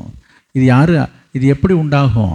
தாழ்மை உள்ளவர்களால் மட்டும்தான் இந்த காரியத்துக்கு கீழ்ப்படிய முடியும். தாழ்மை இருந்தால் தான் கீழ்ப்படிய முடியும். தாழ்மை இருந்தால் தான் பணிந்து போக முடியும். தாழ்மை இருந்தால் தான் ஏற்றுக்கொள்ள முடியும். தாழ்மை இல்லாதவர்கள் தான் கேள்வி கேட்கறது, எதிர்கேள்வி கேட்பாங்க. இது என்ன, அது என்ன, இது எதுக்கு, இது ஏன் நடக்குது, இது ஏன் நடக்குது, இப்படிலாம் ஏன் வருது, இதுக்கெல்லாம் பதில் சொல்லுங்கள். என்னமோ ஒரு பெரிய புத்திசாலி நினப்பு. உனக்கு தெரியல புரியலன்றதை தெரியாத மாதிரி கேளு. நான் என்ன சொல்கிறேன், தெரியலன்னா தெரியாத மாதிரி கேளுங்க, தப்பு கிடையாது. ஆனால் தெரிஞ்ச மாதிரி ஒரு பெரிய புத்திசாலி மாதிரியும் ஆண்டவர் ஏதோ ஒரு விவரம் தெரியாத மாதிரியும், அதாவது ஆண்டவர் ஏதோ புத்தி இல்லாத அறிவில்லாமல் அவர் கவனக்குறைவாக விவரம் தெரியாமல் அவர் இருக்கிற மாதிரியும், இவர் ரொம்ப விவரமாக இருக்கிற மாதிரியும், நம்ம ஆட்கள் இவங்க ரொம்ப விவரமாக இருக்கிற மாதிரி ஒரு கேள்வி கேட்குறது. அது எப்படி, இது எப்படி, இது என்ன, இதெல்லாம் குதர்க்கமான காரியங்கள். நான் உங்களுக்கு சொல்கிறேன், தெரியலனா கூட என்ன செய்யலாம், ஆண்டவரே இது ஏன் எனக்கு இது சம்பவிக்குது, எனக்கு ஏன் இந்த மாதிரி நடக்குதுன்னு ஒரு தாழ்மையாக கேட்டினா அதுக்கு ஒரு பதில் கிடைக்கும். புரியுதா? நம்ம இந்த சட்டசபையில் கேள்வி கேட்பான் பார்த்தீங்களா? சட்டசபையில் பார்லிமெண்ட்லலாம் ஆளுங்கட்சி எதிர்கட்சின்னு 2 பேர் இருப்பாங்க. எந்த காரியத்தை செய்தாலும் குறை சொல்லிட்டு உட்காந்துருக்கான் வேலையை. ஏன்னா அதுக்கு தான் வந்திருக்கிறேன், எதிர்கட்சிக்காரன் நான். எதை செய்தாலும், புரியுதா உங்களுக்கு? அப்போ அவங்க கேள்வி கேட்குற தோரணை என்னவாக இருக்கும்? அவனை குற்றப்படுத்துகிற மாதிரியே தான் கேள்வி கேட்பான் அந்த எதிர்கட்சிக்காரன். நீங்கள் என்ன அரசியல் பார்க்காதில்லை. நான் என்ன சொல்ல வரேன்னா, இந்த மாதிரி ஆண்டவர்களுடைய ரட்சிப்பை பெற்று ரட்சிக்கப்பட்ட விசுவாசி, புரியுதுங்களா, ஒரு எதிர்கட்சிக்காரன் ஆளுங்கட்சிக்காரனை கேள்வி கேட்குற மாதிரி கேட்கக்கூடாதுன்னு சொல்ல வரேன். புரியுதா? அப்போ என்ன பேசணும், எப்படி பேசணும்னு சில பேருக்கு தெரிய மாட்டேது. கத்துட்டு கேளுங்க, தப்பு இல்லை. ஆண்டவரே, தாவீது கூட அவள் வாழ்க்கையில் நிறைய கேள்விகள் வராமல் இல்லை. அவர் என்ன சொல்கிறாரு, ஒரு இடத்துல ஒரு வசனம் இருக்குது, சங்கீதம் 51ஆம் அதிகாரம் நான் நினைக்கிறேன், ஒரு வசனம் ஞாபகத்துக்கு வருது. சங்கீதம் 51:11 உமது சமூகத்தை விட்டு என்னை தள்ளாமல். 17 தேவனுக்கு ஏற்கும் பலிகள் நொறுங்குண்ட ஆவிதான். தேவனே நொறுங்குண்டதுமான இருதயத்தை நீர் புறக்கணியே. அந்த வார்த்தையை பாருங்க. அதே போல சங்கீதம் 139 கூட இருக்கு பாருங்க, 23வது வசனம். என்னை ஆராய்ந்து என் இருதயத்தை அறிந்து கொள்ளும், என்னை சோதித்து என் சிந்தனைகளை அறிந்து கொள்ளும்,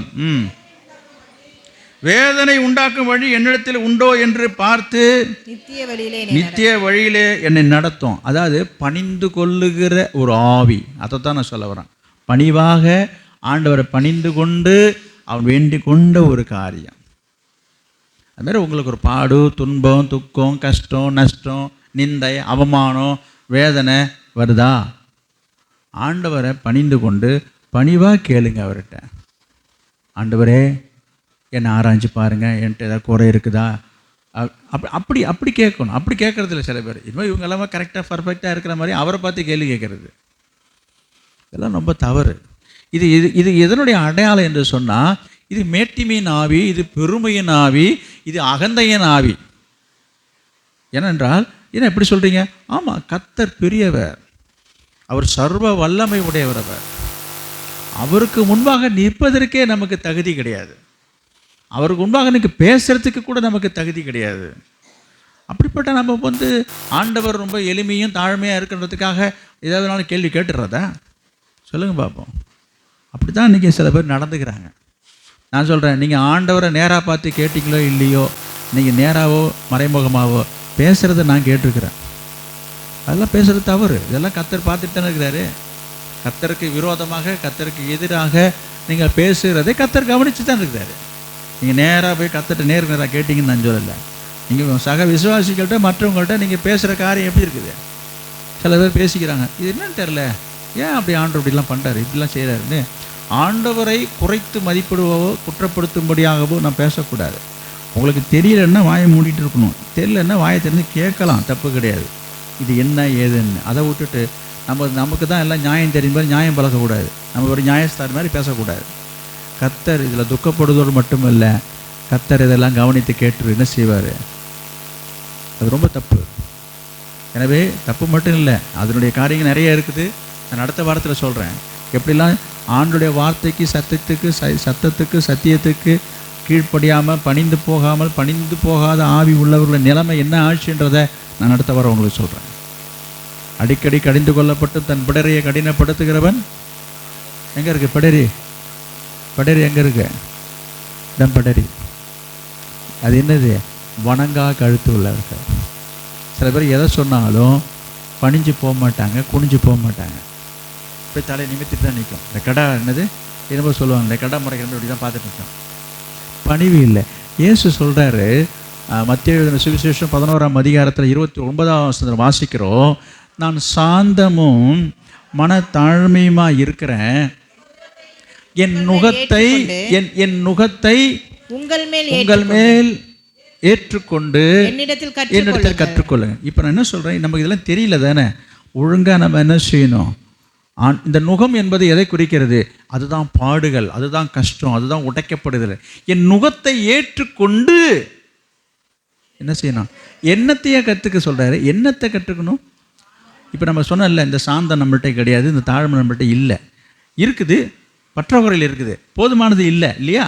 அப்போ இதில் நம்ம வளரணும், இதில் பெருகணும், இதை கற்றுக்கணும்னா இயேசு என்ன சொல்கிறாரு? என் நுகத்தை ஏற்றுக்கொள்ளு. நுகம்னா என்ன? சரி, உலக பிரகாரமான வார்த்தையில் நுகம்னா என்னங்க? நுகத்தடிங்க. என் நுகத்தை என்ன? நுகத்தையே ஏற்றுக்கொண்டுன்னு அர்த்தத்தில் சொல்கிறாரு. அப்போ நுகத்தடி என்பது ஒரு பாரமானது, பாரத்தை குறிக்கிறது. பாரத்தை இழுப்பதற்கு வைக்கிற அந்த ஒரு பொருள் தான் இந்த நுகத்தடி இல்லையா? அதை ஏற்றுக்கொள்ளணும்னா அதை எங்கே ஏற்றுக்கொள்ள முடியும்? நுகத்தடி. மாடை சொல்கிறேன், உங்களை நான் சொல்ல. மாடு நுகத்தடியை எங்கே ஏற்றுக்குது? கழுத்தில் ஏற்றுக்குது. புரியுதா? அப்போ இயேசு நம்மளிடத்துல தான் சொல்கிறாரு, அந்த நுகத்தடியை ஏற்றுக்கொள்வது போல. சரி, நான் ஏற்கனவே உங்களுக்கு சொல்லிருக்கிறேன், இந்த மாடுகளை வண்டியில் இருக்கட்டும், ஏராக இருக்கட்டும், இல்லை வேறு எதுவாக இருக்கட்டும், புரியுங்களா, நுகத்தடியில் பூட்டும் பொழுது பழக்கப்பட்ட மாடு என்ன செய்யும்? அந்த நுகத்தடியை ஏற்றுக்கொள்வதற்காக தன் தலையை என்ன செய்யும்? அப்படி குனிஞ்சு காட்டும். நல்லா பாருங்கள், இது பழக்கின மாட்டு. அப்படி அந்த வண்டியை அப்படி முக்கணும், அப்படி தூக்கினதாலே போதுங்க, அழகாக விடுங்க. நீங்கள் எல்லாம் பார்த்ததே இல்லைல்ல? நான் பார்த்துருக்குறேங்க. நீங்கள் வெளிநாட்டிலேருந்து வந்துடுறதுனால உங்களுக்கு பார்த்துருக்குற வாய்ப்பு இல்லை. என்னங்க இது? நம்ம அந்த மாதிரி ஊரில் பிறந்து வளர்ந்து இதெல்லாம் பார்த்து இப்போ தான் இந்த வண்டி மாடெல்லாம் இல்லை. கொஞ்சம் யோசித்து பாருங்கள். பழகின மாடை அப்படி ஒரு கயிறு அப்படி பிடிச்சா போதுங்க, இந்த வண்டி அப்படி தூக்குனா போதும். நான் சொல்கிறது வண்டி மட்டும் இல்லைங்க, நீங்கள் ஏரில் போட்டுங்க, எப்போ நீங்கள் நுகத்தடி அப்படி தூக்குனாலே போதுங்க, அழகாக கொண்டாந்து தலையை ஓடும். உண்டா இல்லைங்களா? எவ்வளோ அது நம்ம சந்தோஷத்தை கொடுக்குறதா இருக்குது. இப்போ இயேசு சொல்கிற வார்த்தை என்னது? என் நுகத்தை ஏற்றுக்கொள்ளுங்கன்றாரு. யார் ஏற்றுக்கொள்ளுவா? இப்போ சொல்லுங்கள். பழகின மாடு நுகத்தடியை ஏற்றுக்கொள்ளும். அப்போ இயேசு அவர் நுகத்தை சொல்கிறாரு. அப்போ அது யார்? இயேசுடைய நுகத்தை யார் ஏற்றுக்கொள்ளுவா? பழகின மாடு போல பழகின விசுவாசம் உள்ள விசுவாசி எந்த ஒரு பாடாக இருக்கட்டும், எந்த துன்பமாக இருக்கட்டும், எந்த துக்கமாக இருக்கட்டும், என்ன செய்யும்? அது என்ன செய்யும்? இங்கே பாருங்க, தலைவணங்கி ஏற்றுக்கணும். ஏற்றுக்கிறது இல்லைங்க, அது வேண்டாம். ஏற்றுக்கிறது இப்படி இருக்குது, கொண்டா அது இது வந்து வேண்டா விருப்பா ஏற்றுக்கிறது. நான் தான் சொல்கிறேன். இங்கே பாருங்கள், ஏற்றுக்காத மாடு இருக்குதுங்க, அதுக்காக விட்டுற மாட்டாங்க. அது தாறு குச்சால் 2 குத்தி மூக்கணாங்கரை பிடிச்சி இழுத்து அதுக்கப்புறமா தலையை கொண்டாந்து அதுவும் ஏற்றுக்கிட்டு தான் போகுது. அது ஏற்றுக்காமல் போல நம்ம நீங்கள் ஏற்றுக்கலாம் விடுறதும் கிடையாது. ஏங்க ஒரு மாடு ஒரு வண்டியில் வரலன்றதுக்காக விட்டா விடுறீங்க? பழகின மாடு வருது தாங்க, பழகல வராது இஷ்டம் இல்லாத மாடு நம்ம நாடு தட்டி தான் கொண்டு வரோம். நான் 2க்கும் வித்தியாசம் இருக்குதுன்னு நான் சொல்கிறேன். அதுபோல் சில விசுவாசிகளுடைய வாழ்க்கையிலையும் அப்படி தான் இருக்கிறாங்க. அதுவல்ல நான் சொல்ல வருகிறது, இந்த வேண்டா விருப்பா என்ன விருப்பம் இல்லாமல் இஷ்டம் இல்லாமல் அப்படி வர்றது இல்லை. இந்த வசனத்தின்படி என்ன சொல்லப்பட்டிருக்கு? ஆண்டு சொல்றார், என் நுகத்தை ஏற்றுக்கொள்ளுங்க. அப்போ யார் ஏற்றுக்கொள்வார்? பணி உள்ளவர்கள் ஏற்றுக்கொள்வார்கள். பணி உள்ளவர்கள் எப்படி ஏற்றுக்கொள்வார்கள்? பணிவாக ஏற்றுக்கொள்வார்கள். அப்போ பணியுடைய அடையாளம் என்ன? பணியுடைய அடையாளம் என்ன? மாடு என்ன செய்யுது? மாடு இப்படியே நிற்கிது, அந்த நுகத்தடி கொண்டு வந்தோடனே அப்படி தலையை அப்படி லேசாக அப்படி சாய்க்கும் பாருங்க. பழகின மாடு அப்படி தலையை அப்படி அழகாக சாய்க்கும். அப்படி தூக்கி வச்சு அந்த பூட்டாங்கரை எடுத்து பூட்டி அழகாக நம்ம பயன்படுத்துகிறோம். அதுபோல் பணிவாக ஏற்றுக்கொள்கிற மனப்பக்குவம் இருக்கிறது அவங்களுக்கு. நுகத்தை ஏற்றுக்கொள்வது. அப்போ கழுத்து, அந்த பணிவு என்பது என்ன? இன்றைக்கி சில பேர் வணங்கா கழுத்து உள்ளவர்கள் இருக்கிறாங்க. என்னது? என் விஷயத்தில் யாரும் தலையிடக்கூடாது, என்னை யாரும் எதுவும் கேட்கக்கூடாது, நான் என்ன வேணாலும் பண்ணுவேன், என்ன வேணாலும் செய்வேன், என் சுதந்திரத்தில் யாரும் தலையிடக்கூடாது. இது என்னது? வணங்கா கழுத்துள்ளவர்கள். எதற்கும் யாருக்கும் அடங்காத மாட்டார்கள், யாருக்கு கீழ்ப்படிய மாட்டார்கள், யாரும் அவங்கள பார்த்து கேள்வி கேட்கக்கூடாது, இங்கே என்ன வேணாலும் செஞ்சுட்டு இருப்பார்கள். இது எங்கே போய் முடியும்? நீதிமொழிகள் 29:1 இதில் தான் போய் முடியும். நீதிமொழிகள் 29:1 என்ன போட்டிருக்கு? என்ன போட்டிருக்கு? எடுக்கலையா யாரும்? எடுத்தாது பாருங்க, படிக்கலன்னா எடுத்து பாருங்க. அது ரொம்ப கடினமான வசனம். அது அடிக்கடி கடிந்து கொள்ளப்பட்டு கவனிங்க, தன் பிடரியை கடினப்படுத்துகிறவன் சகாயமின்றி. அதுக்கப்புறம் நீங்க படிச்சீங்கப்பா, நல்லா கவனிக்கணும். அப்ப என்ன அர்த்தம்? இது தலை வணங்கணுங்க. இன்னைக்கு நிறைய பேர் தலை வணங்குறது கிடையாது. அப்படி விரைச்சிட்டு தான் நிற்கும், இந்த மறைச்சிட்டு தான் பார்க்கும்.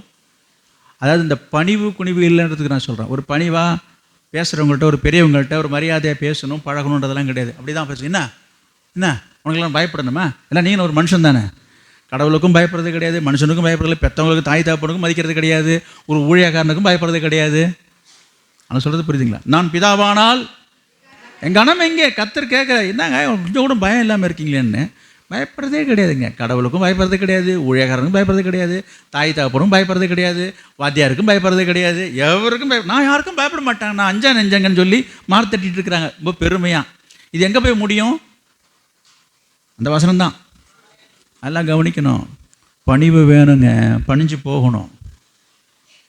பணிஞ்சு போகிறவங்க என்ன செய்வாங்க? குனிஞ்சு போவாங்க. குனிஞ்சு போகிறவங்க என்ன செய்வாங்க? நான் யார் என்ன ஒரு ஆலோசனை சொன்னால், ஒரு புத்திமதி சொன்னால் அதை கேட்டுப்பாங்க. சில என்ன சொல்லுவாங்க, எனக்கெல்லாம் யாரும் அட்வைஸும் எனக்கெல்லாம் பிடிக்காது, எனக்கு வந்து அட்வைஸ் பண்ணுறதே எனக்கெல்லாம் பிடிக்காது, எனக்கெல்லாம் யாரும் அட்வைஸ்லாம் பண்ண முடியும், எல்லாம் எனக்கு தெரியும்.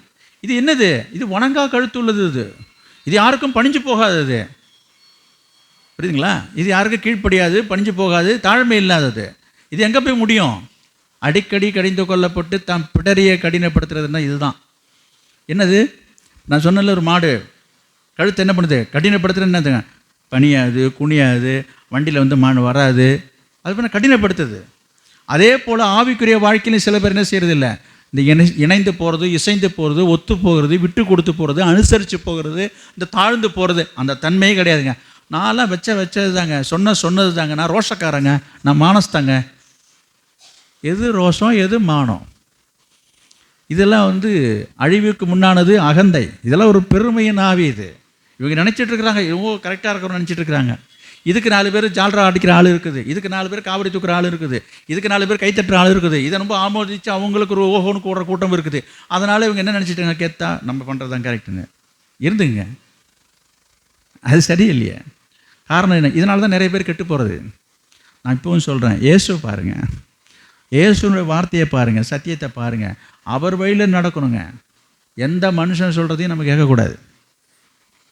கேளுங்க, கேட்கறதா இருந்தால் சத்தியத்தின்படி, வசனத்தின்படி, வேதத்தின்படி இருக்கிறத வந்துட்டு கேளுங்க. உங்க கேட்குறத வேதத்தோடு ஒத்து பாருங்கள், சத்தியத்தின்படி பாருங்கள், ஆண்டவர் சொல்கிறதையும் பாருங்கள், கேட்டுருங்க, தப்பு கிடையாது. ஆனால் ஆண்டவருக்கு ஒத்து போகாத ஒரு காரியத்தை உபதேசத்தை உங்களுக்கு சொல்கிறாங்கன்னா அதை கேட்டுட்டு நிற்கிறது எந்த விதத்தில் ஆகும்? நீ உன் பிடரையை கடினப்படுத்திட்டு இருக்கிறன்னு அர்த்தம். உனக்கு பணிந்து போகிற ஆவி இல்லைன்னு அர்த்தம். ஏன்? உனக்கு கஷ்டம் நஷ்டம் வந்த உடனே தான் ஆண்டவர் மறுதலிக்க ஆரம்பிச்சிட்டு, ஆண்டவருக்கு விரோதமாக பேச ஆரம்பிச்சிட்டு, தூஷிக்க ஆரம்பிச்சிட்டு, கேள்வி கேட்க ஆரம்பிச்சிட்ட. இப்போ என்னாச்சியா? இது ஆபத்து, இது ஆபத்து, வேண்டாம். கர்த்தர் இந்த நாளிலே நம்மளோடு சொல்கிற வார்த்தை, உங்களை உடைக்கப்படுவது நொறுக்கப்படுவதனுடைய நோக்கம் என்ன? உங்களை உருவாக்குவதற்காக, உங்களை உருகுலைஞ்சு செய்வதற்காக அல்ல, உங்களை உபயோகப்படுத்துவதற்காக தான் நான் உங்களை உடைக்கிறேன் என்று கர்த்தர் சொல்கிறாரு. உங்களை உடைக்கிறதுடைய நோக்கம் நீ அழிஞ்சு போகிறதுக்கு அல்ல. புரியுதா? நீங்கள் பொன்னாக மிளற வேண்டும், நீங்கள் அநேருக்கு உபயோகப்பட வேண்டும், ஆசீர்வாதமாக இருக்க வேண்டும் என்பது தான் கர்த்தருடைய நோக்கமாக இருக்கிறது. பிரியமானவர்களே, அந்த தைலத்தை உடைத்ததுனால தான் என்னது? அதிலிருந்து வாசனைகள் புறப்பட்டு வந்தது. அதுபோலோட வாழ்க்கை உடைக்கப்படும் பொழுது தான் உன்னிலிருந்து கிறிஸ்துவனுடைய அன்பு ஜீவன் வெளிப்படும் அநேகருக்கு. கர்த்தர் அப்படிப்பட்ட நோக்கத்துக்காக தான் உங்களை அழைத்திருக்காரே தவிர, எனவே வருகிற பாடு துன்பங்களை நினைத்து நாம் சோர்ந்து போகக்கூடாது. நிறைய வசனங்களை சொல்வதற்கு எனக்கு நேரம் இல்லை, நான் வாயாலே சொல்லிட்டு போகிறேன். ஒரு வசனம் எனக்கு ஞாபகத்துக்கு வருகிறது, நீங்கள் வாசிக்க நேரம் இல்லை. பிலிப்பியர் 1:29 நீங்கள் குறித்து கொள்ளுங்கள். அவர் நிமித்தமாக நமக்கு விசுவாசிப்பதற்கு மட்டுமல்ல, அவர் நிமித்தமாக பாடுபடவும் அருளப்பட்டிருக்குது. நிறைய பேர் என்ன நினைக்கிறாங்க தெரியுமா உங்களுக்கு? ஆண்டவர்கிட்ட வந்துட்டு ஆசீர்வாதமாக இருக்கிறதா வாழ்க்கையாம். அதெல்லாம் இந்த மாதிரிலாம் கிடையாது. இப்படி ஒரு உபதேசம் கிளம்பிடுச்சிங்க. இப்போ நமக்காக இயேசு எல்லாத்தையும் சிலுவையில் சுமந்துட்டார், பாடுகளை சகிச்சிட்டாரு, துக்கத்தை சமைச்சிட்டாரு, அதனால் நம்ம எல்லாருமே சுகமாக இருக்கணும். இது ஒரு செழிப்பின் உபதேசம் போயிட்டு இருக்குது. இதெல்லாம் தவறு. அது நிறைய பேர் டிவிலையும் சரி அதுலேயும் சரி, நீங்களாம் பாடுபடக்கூடாது, நீங்கள் கண்ணீரே வரக்கூடாது, கஷ்டமே இல்லை. யார் சொன்னா? இந்த வசனம் என்ன சொல்கிறது? நமக்கு நம்ம நல்லாவும் இருக்கணும், சந்தோஷமாகவும் இருக்கணும். அதே சமயத்தில் தேவன் நமக்கு அனுமதிக்கிற பாதையிலே, அவர் அனுமதிக்கிற அந்த சூழ்நிலையில் அதை ஏற்றுக்கொள்கிற அனுபவம் நமக்கு பக்குவம் வேணும். என்னது? பாடு துன்பங்களை அவர் நிமித்தம். இந்த வசனம் என்ன சொல்லுது? அவர் நிமித்தம் பாடுபடவும் அருளப்பட்டிருக்குது. நீ கஷ்டமே இல்லாமல் ராஜா போல இருக்கலாம்ப்பான்னு சொல்கிறதெல்லாம் நம்பாதீங்க. ராஜா போல இருக்கலாமா? நிறைய பேர் அப்படிலாம் ஒரு பிரசங்கம் பண்ணுறாங்க. நீ இனிமேல் ராஜா தான், நீ உன் வாழ்க்கையில் எதுவுமே இருக்கக்கூடாதுன்னு. கிடையாது. நான் அதுக்காக நீ எப்போதுமே கஷ்டத்தில் இருக்குன்னு நான் சொல்ல வரல. ஆனால் வருகிற கஷ்டத்தின் பாதையிலே கடந்து சென்று ஜெயத்தை பெற வேண்டும் என்பதை வழியை நான் சொல்லிட்டு இருக்கிறேன். இன்றைக்கி நிறைய பேர் கஷ்டத்தின் பாதை வழியே போகிறதே கிடையாது, அதில் உள்ள என்ட்ராகிறதே கிடையாது. அப்படி உள்ள என்ட்ரானாலும் அதோடு நின்று ஸ்டாப் ஆகிடுறாங்க, அதை கடந்து போகிறது கிடையாது. அதை தான் நான் இன்றைக்கி உங்கள்கிட்ட சொல்லிட்டு வரேன். நீங்கள் அப்படி நிற்கக்கூடாது, பாடுகளை கண்டு நிற்கக்கூடாது. கர்த்தருடைய நோக்கத்தை உணர்ந்து செயல்பட உங்களை ஒப்புக் கொடுங்க. கர்த்தர் உங்களை ஆசீர்வதிப்பார். இந்த கிருபையை கர்த்தர்ட்ட நம்ம கேட்போம். இந்த நாளிலே நம்ம எல்லாரும் ஜெபம் பண்ணுவோம். தொடர்ந்து அடுத்த ஒரு வாரங்களிலே இந்த செய்தியை நம்ம தொடர்ந்து நாம் பார்க்கலாம். நாம் ஜெபம் பண்ணுவோம். Praise the lord. ஸ்தோத்திர ஆண்டவரே,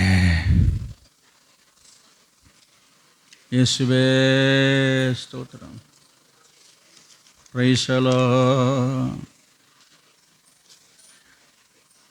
அல்லேலூயா.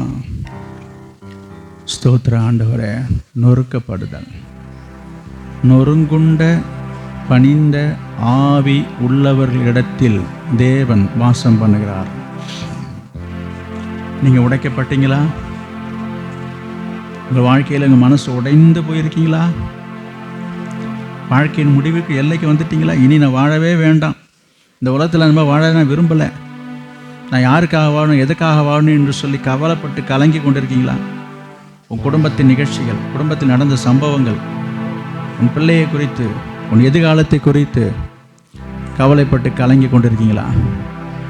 உன் தொழிலில் ஏற்பட்ட நஷ்டங்கள், உன் வியாபாரத்தில் ஏற்பட்ட நஷ்டங்கள், உன் வாழ்க்கையில் நினைத்து எதிர்பார்த்த காரியங்கள் கிடைக்காமல் போனதை நினைத்து வருத்தத்தோடு இருக்கிறீர்களா? Praise the lord. அல்லேலூயா. இயேசுவே உமக்கு ஸ்தோத்திரம். ஒரு நிமிஷம் ஆண்டவரிடத்தில் உங்களை ஆராய்ந்து பாருங்க. கர்த்தர்ட்ட சொல்லுங்க, ஆண்டவரே என் உள்ளத்தை நீங்கள் உடைத்தீங்க, என் இருதயத்தை நீங்கள் உடைச்சிருக்கீங்க. நான் சோர்ந்து போயிட்டேன், நான் ஜபத்தை விட்டுட்டேன், வேதம் வாசிக்கிறதை விட்டுட்டேன், ஊழியம் செய்கிறதை விட்டுட்டேன். ஆண்டவரே நம்ம ஆராதிக்கிறதே விட்டுட்டேன். ஏன்? நான் உண்மை விட்டு விலைக்கு தூரமாக போயிட்டேன். அப்படிப்பட்ட நேரங்கள் வந்தது உண்டு. நான் அப்படிலாம் நினச்சது உண்டு. நம்ம எதுக்கு சபைக்கு போகணும், எதுக்கு ஆராதனைக்கு போகணும், ஏன் இந்த ஆண்டவரை பின்பற்றணும், ஏன் நாம் ஜெபம் பண்ணணும், ஏன் நான் ஊழியம் செய்யணும், நான் இப்படிலாம் செய்து எனக்கு இப்படிலாம் நடந்திருக்குது, ஏன் எனக்கு இதெல்லாம் நடந்தது, ஏன் எனக்கு இதெல்லாம் நடக்கலை, ஏன் எனக்கு இதெல்லாம் கிடைக்கல, இந்த மாதிரி ஆயிரம் கேள்விகள் வந்து நான் சோர்ந்து போயிட்டேன்ப்பா.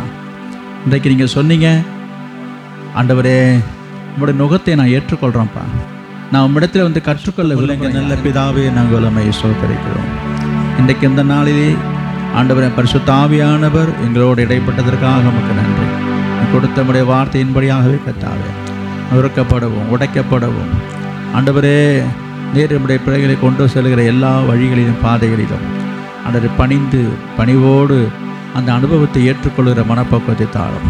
அப்படிப்பட்ட கடினமான சூழ்நிலையிலும் அது உண்மை பணிந்து கொள்ளவும் உம்மிடத்தை பணிவாக நடந்து கொள்ளவும் தாழ்மையின் ஆவியை தாங்கப்பா, தாழ்மையின் ஆவியை தாங்கப்பா, அதிகமான கிருபையை தாங்கப்பா, அதிகமான கிருபையை தாரும். இந்த கிருபையை பெற்றுக்கொள்வதற்கு வேண்டிய தாழ்மையை தாரும், அதுக்கு தேவையான பணிவை தாரும். ஆண்டவரே உமக்கு ஸ்தோத்திரம். எல்லா கசப்பான கடினமான கஷ்டமான சூழ்நிலை எதிர்கொள்ள மேற்கொள்ள சகித்து கொள்ள ஆண்டவரே இந்த பிள்ளைகளுக்கு உதவி செய்யுங்கப்பா. ஒப்பு கொடுத்த அனைவரோட வாழ்க்கையிலையும் ஆண்டவர் ஒரு பெரிய மாறுதலை மாற்றத்தை ஏற்படுத்துங்கப்பா. இந்த சமுதாயத்திலே அநேகருக்கு ஆசீர்வாதமாக எடுத்து பயன்படுத்துங்கப்பா. நமக்கு ஸ்தோத்திரம். அப்படி செய்ய போவதற்காக நமக்கு நன்றி. ஆயிரங்களுக்கு எடுத்து பயன்படுத்த போவதற்காக ஸ்தோத்திரம். உபயோகமல்ல ஒரு கருவியாக பாத்திரமாக ஆண்டவர் நீ வணைவதற்காக நமக்கு ஸ்தோத்திரம். நீர் அப்படியே செய்யும். நீர் ஆசீர்வதியும். இயேசு நாமத்தில் ஜெபிக்கிறோம் பிதாவே, ஆமென். ஆத்துமாவே கர்த்தரை ஸ்தோத்திரி, என் முழுவதுமே அவருடைய பரிசுத்த நாமத்தை ஸ்தோத்திரி. என் ஆத்துமாவே கர்த்தரை ஸ்தோத்திரி. கர்த்தர் செய்த சகல உபகாரம் மறவாத. நம்முடைய கர்த்தராகிய இயேசு கிறிஸ்துவுடைய கிருபையும் பிதாவாகிய தேவனுடைய அன்பும் பரிசுத்த ஆவியானுடைய அந்யோன்ய ஐக்கியம் இப்பொழுதும் எப்பொழுதும் சதா காலங்களிலும் நாம் அனைவரோடும் சகல பரிசுத்தவான் கூட தங்கியிருப்பதாக. ஆமென், ஆமென். Price the Lord. கர்த்தர் உங்களோடு இருப்பாராக. கர்த்தர் உங்களை ஆசீர்வதிப்பாராக.